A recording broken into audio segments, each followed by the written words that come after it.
Po sa pangyayaring ito, yung sheriff, dapat yung executive order ay executive director ng PCTC ang nag-serve ng warrant at siyang dapat na nagbasa ng Miranda warnings. Tama po? Tama po. Lahat linabag po mula sa konstitusyon hanggang sa international law hanggang sa sariling batas ng ating bansa. Wala po bang sinabi o ginawa ang DFA, Mr. President? Alam po nila na ito'y tahasan na paglabag sa karapatan ng isang mamamayan. Huwag na nating sabihin siya ay dating Pangulo, kahit na po hindi dating Pangulo. Lahat po ng mamamayang Pilipino ay saklaw ng karapatan na nasasaad sa ating saligang batas. Lalong-lalo na po yung sinasabi nating no person shall be deprived of life, liberty, and property without due process of law. Dito po, talagang walang due process. Nagsalita po ba o gumawa man lang ng aksyon ang DFA sa anumang kaparaanan para ito'y maipaalam natin do sa grupo ng mga tao o opisina na gumawa ng bagay na ito laban sa dating Pangulong Rodrigo Duterte? Ang tanging nagawa lamang ng DFA, pagkat sila na rin ang huling nakaalam ng mga pangyayari, yung mga welfare check nung dumating na sa detention center ng The Hague ang dating Pangulo. Dahil ang tumayong kinatawan ng DFA pati ng NCTC ay si Ambassador Lacanilao. Yung welfare check, ginawa ng DFA tulad ng ginagawa nila para sa iba't ibang kababayan natin sa ibang bansa para sa physical, mental health, legal status, communication sa pamilya, humanitarian aid, access to counsel, at iba't iba pa. May base ito sa iba't ibang batas, pati international law at mga tratado natin. Subalit, ang alam ko, tinutulan po ito ng Duterte family, pati ng kanyang abogado, si Attorney Kaufman po. Yung po binabanggit ninyo, Mr. President, ay pagkatapos na ng pangyayari. Ang sinasabi ko, yung habang nangyayari, while the process is ongoing, ano po yung ginawa kung meron man? Ano ang sinabi kung meron man ng DFA dito sa ongoing and developing story, may kaugnayan nga po sa dating Pangulo, mula sa kanyang pagkaka-aresto and brief detention in the Villamor Air Base until his eventual turnover to The Hague, Netherlands. As a principal agency of government, gusto naming malaman, meron po ba kayong in-advise man lang? Meron kayong ginawa? Kung meron man,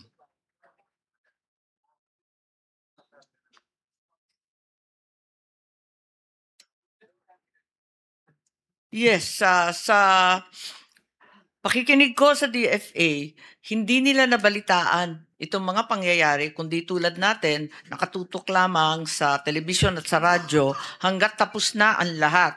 At sila ay pumasok lamang nung nandun na sa The Hague. At eto nga, sinubukan nga bantayan ni Ambassador Malay doon sa The Hague, Malaya, para sa mga welfare check na gagawin. tama po ba yung narinig ko, Mr. President? Hindi po nalalaman ng DFA ang nangyayari? Wala po Noong araw na yun? Wala daw silang alam. Tinanong ko, pati yung Dubai, hindi rin nila nalaman. At yung tropa daw sa Dubai, hindi rin sinabihan. Ganon din sa paglapag sa The Hague. Kahit na po yung mga grade 1 pupils po, alam po nila yung nangyayari noong araw na yun. Bakit po ang DFA wala pong nalalaman sa nangyayari? Sa kaganapan? Totoo po bang wala kayong alam?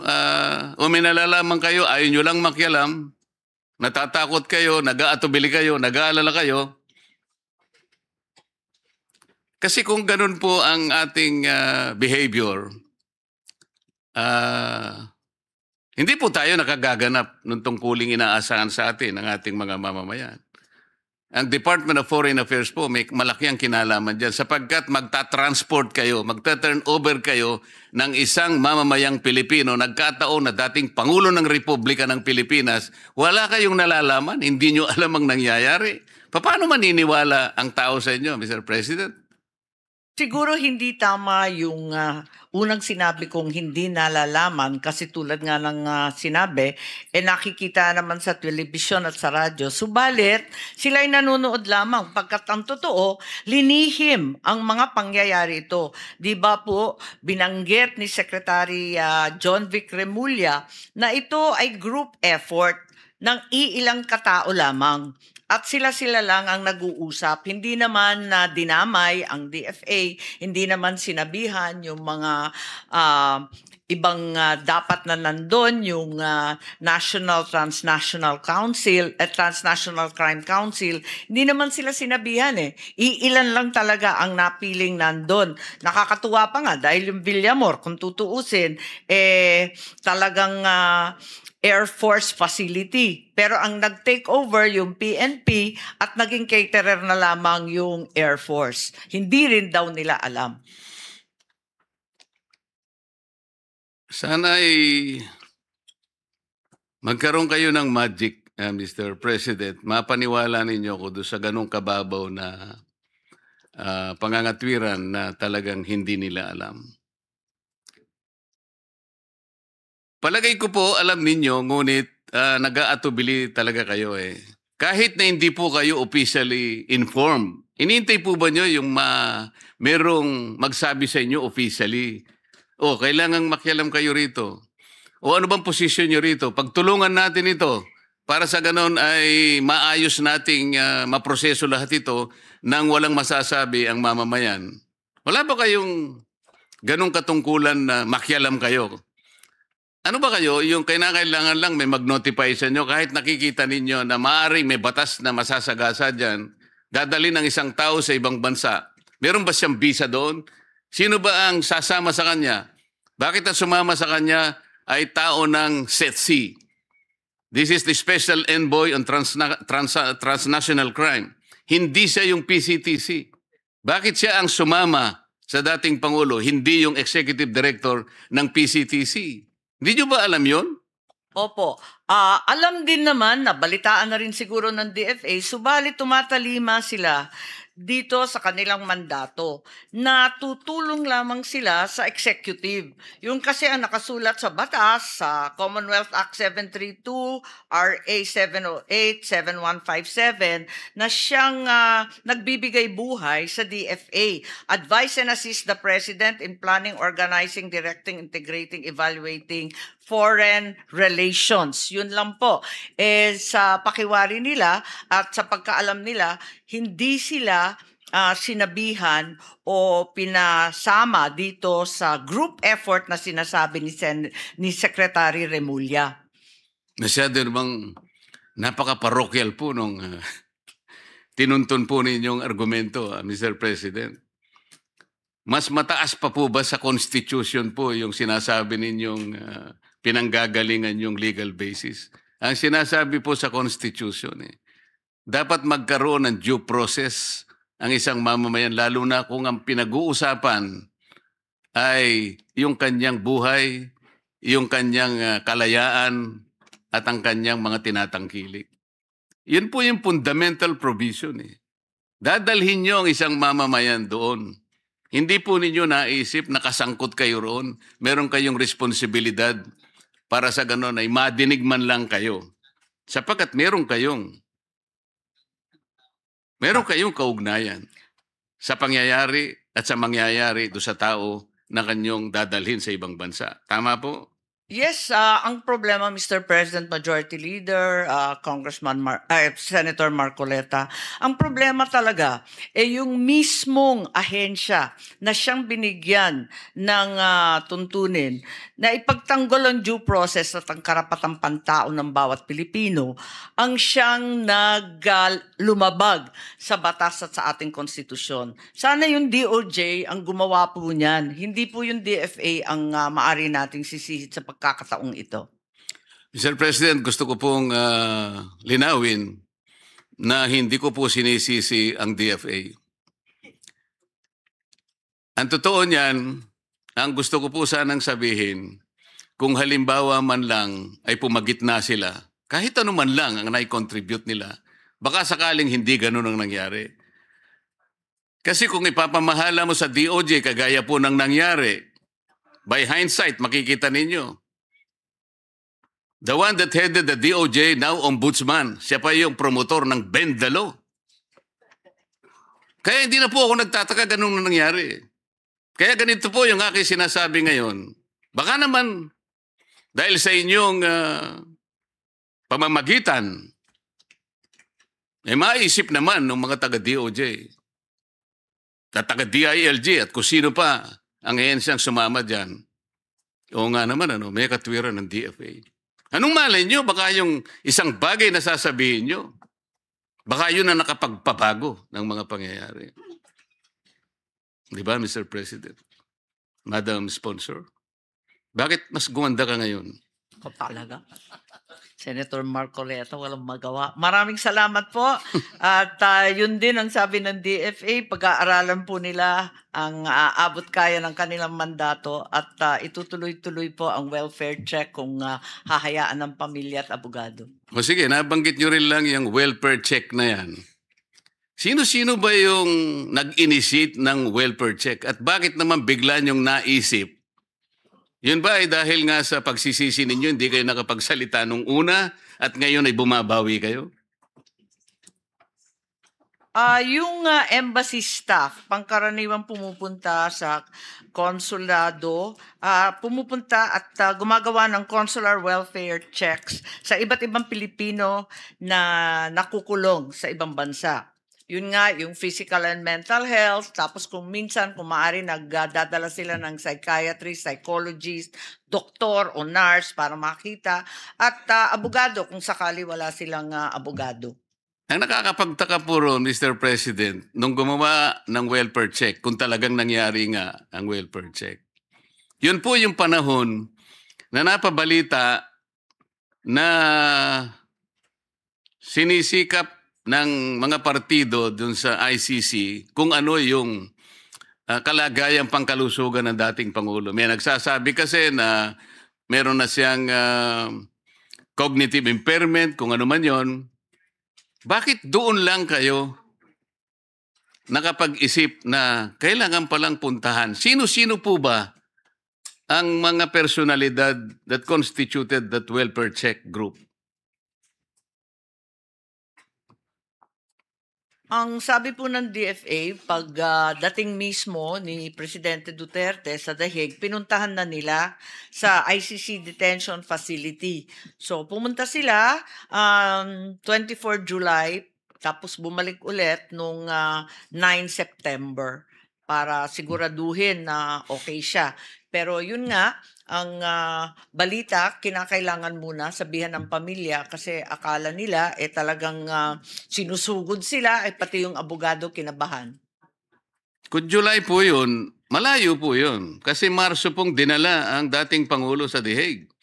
Kung pumunta kayo July, matagal-tagal na po yun. Kaya sinasabi ko po, parang naugnay dun sa pangyayari na sisiyasatin ang Pangulo dahil nga hindi siya fit for trial dahil nga sa napabalitang problema sa kanyang kalusugan. Doon naman napabalita na nagkaroon ng welfare check. Para ang nangyari po ngayon, kaya nyo chinecheck para malaman kung fit siya na mag-undergo ng trial. Yun po yung naging konklusyon ng representasyong ito sapagkat sana pagkarating o kaya regularly ginagawa yon, hindi kayo mapag-aalinlanganan na ginawa nyo lamang yon sapagkat gusto nyo talagang ma-check kung fit or hindi. Baka merong nag-utos o may nag-suggest na sige nga, tingnan natin kung hindi siya fit for trial. So parang merong bad faith ang pangyayari. Mr. Wala naman President? pong bad faith. Maaring hindi maliwanag ang aking salaysay. Paglapag na paglapag, ang ating embahada ay pumunta kagad sa dating Pangulong Duterte upang magbigay ng toiletries, clothing, winter gear. Malamig pa kasi noon nung Marso. So, pumunta sila kaagad-agad, binigyan ng winter gear po. Tapos sinabihan na nga yung ICC at yung Dutch authorities na i-examine siya kaagad-agad kasi marami na ngang sakit ang dating Pangulo at gusto nila magbigay din at tumulong para sa humanitarian visa para sa mga opisyal, individual, pamilya na lilipad sa The Hague. So dumating sila doon, Marso kaagad-agad. May regular check-up, yung tinutukoy na July visit at saka yung September visit, follow-up na po yun. Sino-sino po ang mga katauhan na nag-constitute ng welfare check? Sino-sino sila?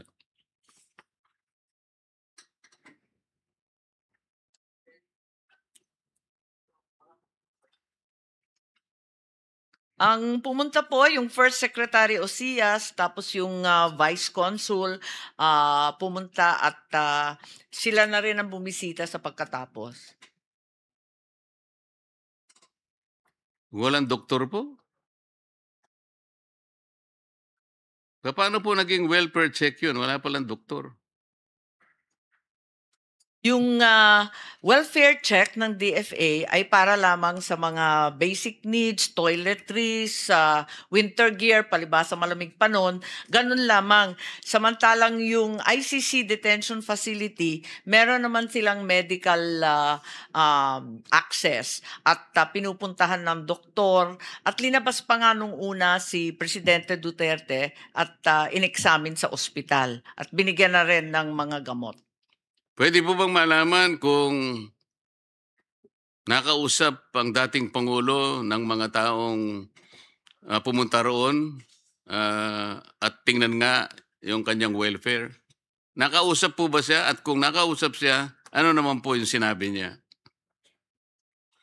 Actually, kinakausap si Pangulong Duterte. Ang pagkadinig ko at ang pagkakwento ng DFA, tinatanong siya kung sapat ang kanyang pagkain, kung giniginaw siya, kung kakayanin niya yung pagkulong doon.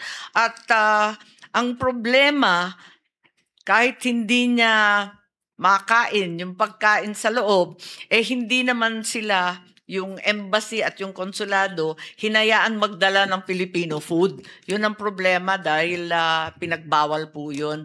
Kaya ang mga pamilya nagrereklamo na napakapayat na ng dating Pangulo.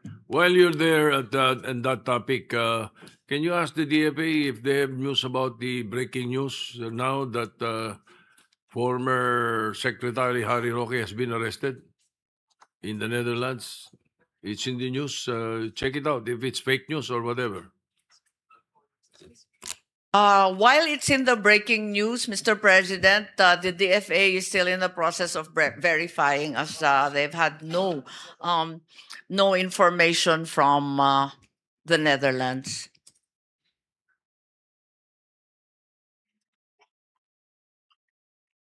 We will revert as soon as it is confirmed po.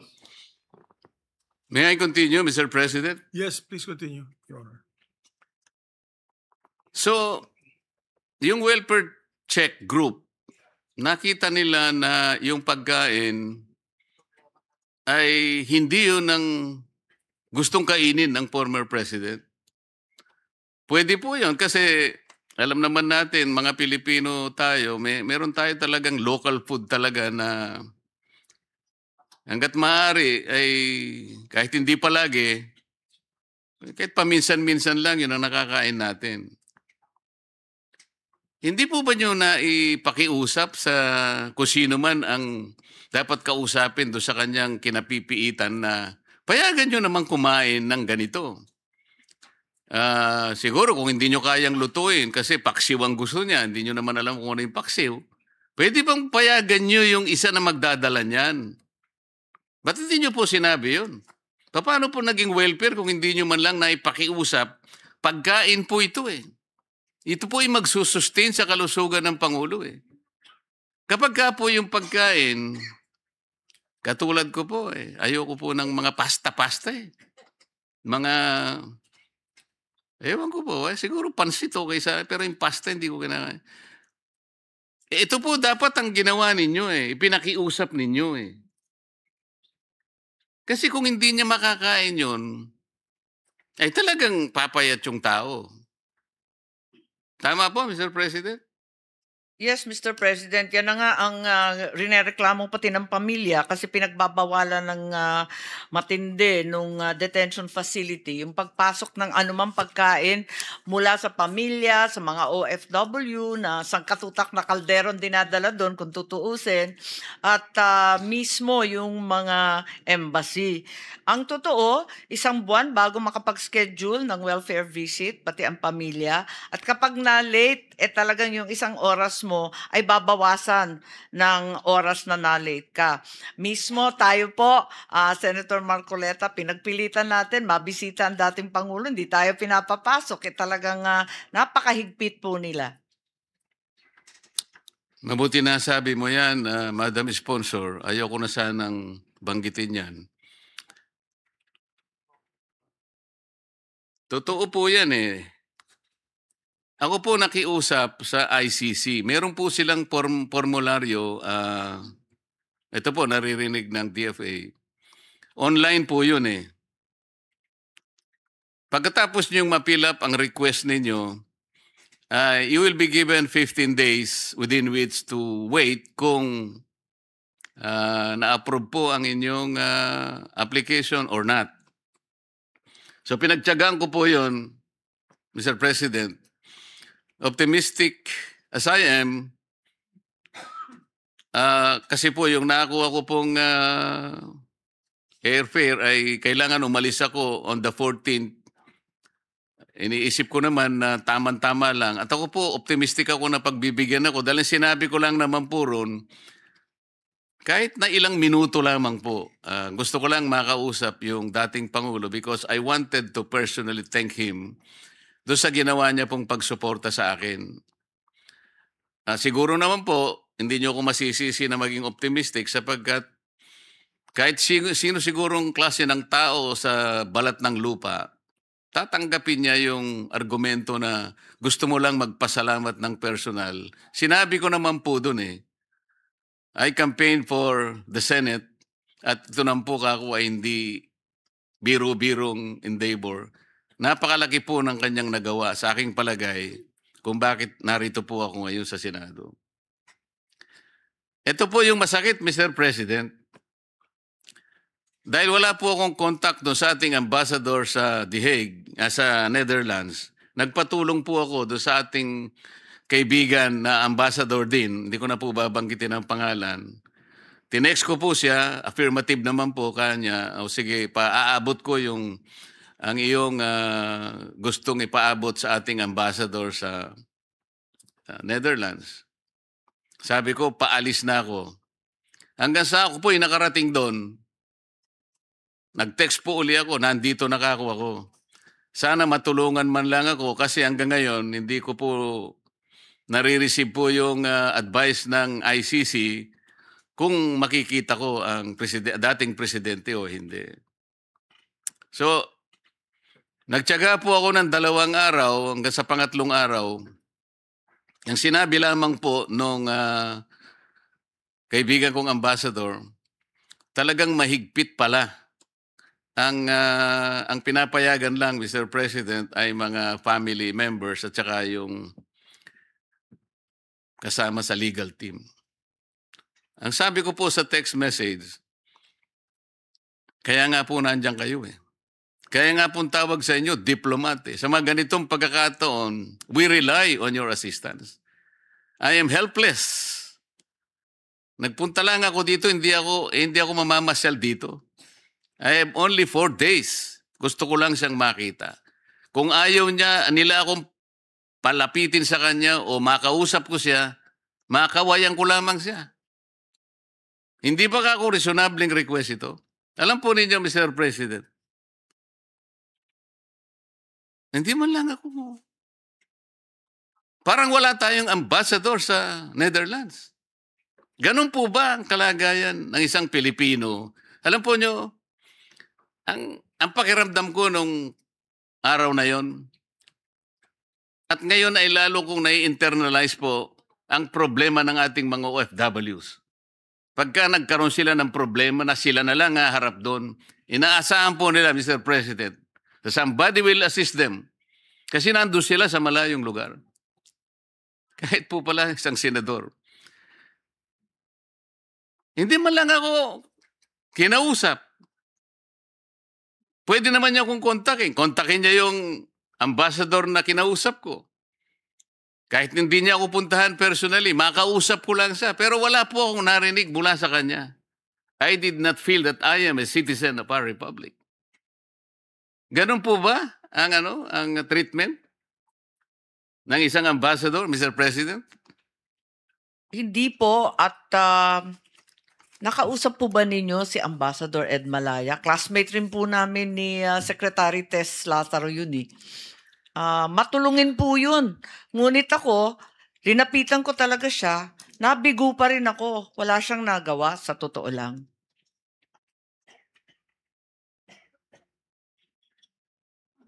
Nabuti pa kayo, nagkita kayo, Madam President. Ako po nakikiusap lang eh. Nandito na ako. Aalis na ako bukas. Sana man lang, makawayan ko man lang.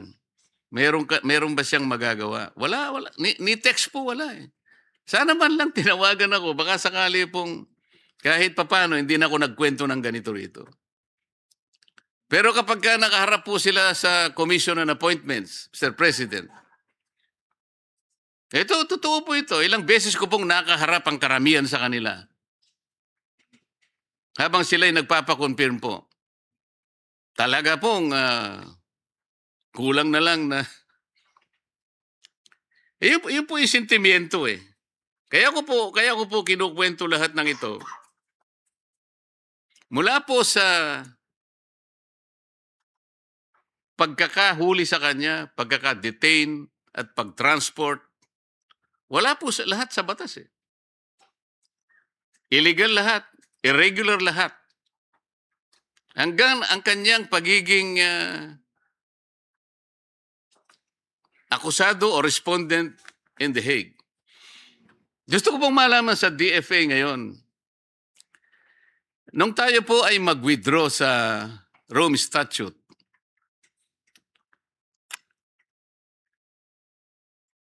hindi po ba ang nangyari ay lumampas na yung prosecutor sa kanyang right to investigate? Kasi sinayang po niya yung 1-year period na ibinibigay ng Rome Statute para sa isang bansa na maghain ka ng asunto, kahit nag-withdraw pa siya, ay hindi kaagad binibigyan ng effectivity yung withdrawal, binibigyan kayo ng 1 taon. Tama po, hindi? Tama po. Nag-withdraw po tayo noong 2019 at hanggang 2020 madadala yung kaso sa ICC. Yun ang pagkaintindi ko po. So ini-invoke po nila yung Section 127 ng Rome Statute na kapag ka po yung krimen na naganap ay nasa period pa nung nandun ka at ikaw ay miyembro ka pa, party state ka, ay kasama pa rin yun. Ngunit nakalimutan po nila na nag-withdraw na tayo sa Rome Statute. At nung hilingin po ng prosecutor the right to investigate, lampas na po siya ng halos 2 taon mahigit. Tama po. 2021 na sila nagsimula mag-imbestiga. Bakit po, alam ko naman po napakaraming abogado ng DFA, bakit hindi po ninyo tulungan, halimbawa, kung sino man ang dapat tulungan dito? Hindi naman ang pinag-uusapan dito, panig lang tayo ng gobyerno. Paano yung mamamayan? Nalalagay po sa ganitong kalagayan. You can help them in so many ways. Ano po ang ginawa ninyo? Kung maalala po ninyo, hindi yung DFA, kundi yung DOJ at mismo si Solgen Menardo Guevara ang siyang pumunta sa The Hague para ipagtanggol ang Pilipinas at sabihin na wala ng jurisdiction ang ICC sa atin pagkat lampas na nga yung 1 year na transition phase. Kaya eto nga pinaglalaban hanggang ngayon ng mga abogado ni Presidente Duterte dati na walang jurisdiction ang ICC sa kanya at sa buong Pilipinas at ito ay natalo sa unang pagkakataon ngunit on appeal siya ngayon. Pero ang posisyon po ng ating pamahalaan, Mr. President, ay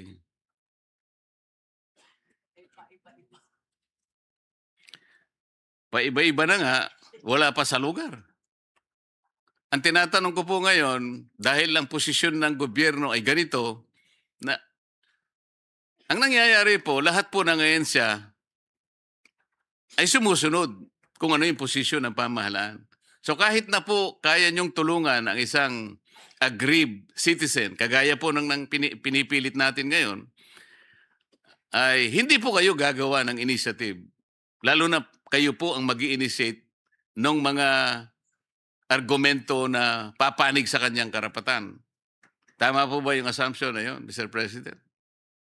Well, nakikialam o nakikilahok ang DFA kapag sakop ng kanilang mandato. Tulad nga ng sinabi, kung may kinalaman sana sa tratado, wala ngang extradition. Kung sana may kinalaman sa foreign policy, wala na ngang jurisdiction. Kaya eto nga, ang nangyari, yung SOJ sana ang aaksyon, siya rin naman nagsasabi na wala daw jurisdiction kaya ang ini-invoke yung sinabi po ninyo kanina, Section 17 ng RA 9851 at imbes na extradition theory ang kauna-unahang salaysay nila, biglang naging surrender na sa totoo lamang hindi pa nagagawa sa Pilipinas, talaga naman first impression po yun. Ayun nga po, kaya natin binibigyan ng emphasis ito. Parang ang nangyari, kaya nila nagawa yon, ang assumption yata ng The Hague, ang ating bansa po ay hindi umiiral ang ating mga korte. Ang kanilang assumption that even our National Prosecution Service is functioning. So hindi po ba yung core basis ng Rome Statute ay yung principle ng complementarity, Mr. President? Tama po, maling-mali po ang sinasabi nila. Hindi failed state ang Pilipinas. Buhay na buhay ang ating korte, magagaling ang ating huwes at masigasig ang ating mga abogado. Hindi ko po alam yung sinasabi nila na wala ng judicial authority dito sa atin. Bakit hindi pa natin itapon yung ating Republic Act 9851? Hindi naman natin sinusunod, Mr. President. Ang sinasabi rito, tayo ang merong jurisdiction dito sa mga international crimes, genocide. Kapag nangyari dito, Pilipino, andun po yung kondisyones Kung hindi natin re-respetuin ang sarili nating batas, itapon na lang natin, Mr. President. Sinasabi pa nga rito RTC po ang merong jurisdiction Hindi po yung ICC. Wala naman pong extradition treaty with ICC. Estado lang po ang merong extradition treaty. Yung ICC po, korte lang yun. Ang ibig ba sabihin, Mr. President, mas mataas po ba yung ICC sa ating saligang batas? Hindi maari po yun. Sana sabayan po ninyo ako. Meron akong medyo controversial na bill. Sana suportahan ninyo na eto nga, nabawal yung surrender na walang warrant of arrest na nagmumula sa korte ng Pilipinas. At na-file ko na yun at ang kanyang nickname, ika nga, yung Rodrigo Duterte Bill. Pagkat maliwanag na linabag ang saligang batas at pati lahat ng international at local laws po. Opo, tama po yun. Pero kailangang ulit-ulitin po natin. The authorities may surrender or extradite. May. Hindi pa po mandatory yun Pag ginamit mo yung may, hindi po obligatory yun That is something directory. Optional. Pero dito hindi na nga mandatory, wala pang basis. Walang extradition treaty, nag-graduate na tayo sa Rome Statute. Saan po nila kinuha ang legal basis? Para isurrender po nila yung dating Pangulo. Ano pong basis, Mr. President? Wala pong basis at maaring ang ating presiding officer ngayon ay makatulong sa atin pagkat nung inungkat ko yung transcript at yung pangyayari doon sa pagpasa nitong bill na to, itong extradition law ng Pilipinas, natuklasan ko na yung surrender ay tumutukoy lamang sa dayuhan. Isusurrender ang dayuhan. Subalit yung paliwanag ay natanggal matapos yung debate sa floor. Hindi ko alam kung sinadya yun o talagang nakaligtaan lamang. Kaya kinakailangan siguro baguhin po natin at gawing maliwanag na yung surrender, aliens accused overseas. Samantalang yung Pilipino, extradition talaga ang masusunod. Kaso po, Mr. President, makukorek sana natin ito. Alam ko po, ang ating sponsor ay gumawa ng kaukulang complaint tungkol dito para itong pangyayaring ito ay mabigyan natin ng tamang kasagutan kung anong dapat gawin. Ano na po nangyari doon sa inyong asunto, Madam Sponsor, Mr. President? Dinismiss po ng acting Dante Vargas halos wala pang isang oras prejudicial question na lang daw. Pagkatapos dinala ko sa Korte Suprema, nakatenga po sa awa ng Diyos. Ito rin po ba yung Dante Vargas, Mr. President, na gumawa ng isang office order na tanggalin yung docketing? Tama po. Siya ang nagtanggal nun kasi yun nga, nagmamadali po. Tinanggal niya yung docketing, Mr. President, dahil ang sabi niya, meron daw ma-abuse na karapatan. Hindi naman niya po sinabi kung paano makaka-abuse ng karapatan. Docket pa lang yun .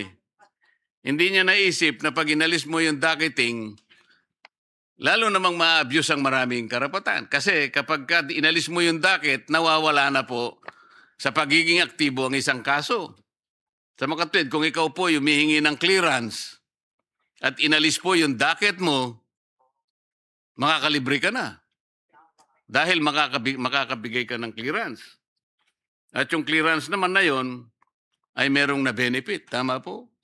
Opo, yun din ang pagkaintindi ko po kasi walang katuturan yung tanggalin yung docketing, wala nang listahan, wala nang order. Subalit mukhang nagmamadali sila para makapag-issue siya ng clearance kaagad-agad at ma-appoint yung mga hindi naman karapat-dapat tumanggap ng clearance. So, magkadikit-dikit po lahat ito ngayon . Na habang pinag-uusapan po natin ng DFA, ang mundong ginagalawan ng DFA, Mr. President, hindi natin masasabing sila ay nag-iisa doon. Napakarami pong mga active actors na may gusto man kayong gawin na mabuti, ay nasasansala kayo, napipigil kayo sapagkat napakarami pong bida sa bureaucracy na kahit na tama na po ang gagawin, ay pinipilit pang baluktutin. At ang pamamaluktot po ngayon ay nakita natin mismo. Hindi pa tayo nakakalayo, Mr. President, yung baluktutan po ng ating mga batas. Yung sana po ito ay hindi maging dahilan para sa maraming pagtutuwid naman na dapat nating gawin kahit na po limitado sa panig po ng Department of Foreign Affairs, Mr. President. Ako po ay nagpapasalamat sa inyong panahon, lalong-lalo na sa sponsor, Mr. President, sa kanyang pasensya, at lalo na sa DFA, sa pagbibigay po ng panahon sa pagmumulat natin sa maraming bagay na dapat nating ayusin kahit na sa ating panig lamang. Salamat po, Mr. President.